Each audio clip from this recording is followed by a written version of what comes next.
Good morning, everyone. Good afternoon, good evening, whatever it is over where you're at.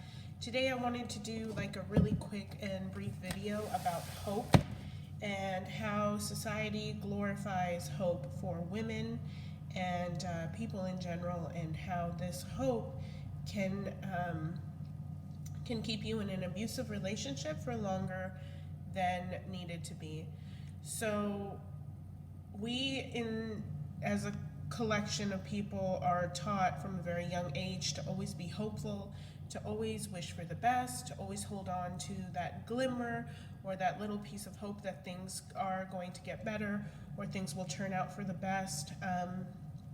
Ever since we're really young, we see this in movies and TV shows. Our parents tell us when people are sick, they could be terminally sick, and we are taught to just focus on the best possible outcome, even though the odds are completely stacked against the situation. In most circumstances, hope can be a good thing. It teaches us how to be positive, how to keep strong, how to have an end goal that has a good result, and it keeps you from falling into darkness, right? However, this same hope is a huge weapon that a narcissist or psychopath uses in his abusive relationships. So we see this in promises of change, promises of things getting better, promises of a brighter future. And because hope is so glorified, we as women, especially women, because we're taught this on a more significant level than men, we're kind of kept there based upon this false narrative of hope. And they know this and they use it. And this hope can keep a person in a relationship with a narcissist for years and years and years, even until, one of them, you pass away or they pass away.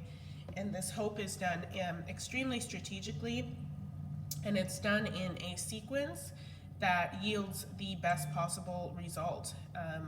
And sometimes it's unknowingly, but that's kind of how it works out. When you reach a lowest low with an abusive person, whether they're physically or emotionally abusive, you have no strings to grab onto or grapple onto, or nothing positive around you, because narcissistic abuse usually entails extreme isolation and an extreme loss of activities and things that you were once really happy to do. So you're left with nothing but the narcissist and yourself. And through this type of tactic, the narcissist is able to keep you there based upon the false narrative of hope. So I wanted to let women know that it's okay to let go of hope. It's not always good to be hopeful, and especially when you're in a relationship with a narcissist, that is the number one first priority, is to let go of hope, because that means that you believe that somebody with this illness can change, and they cannot change. They can only act for an amount of time until they go back to their pathological ways. So that's all for today. Have a great day. Thank you.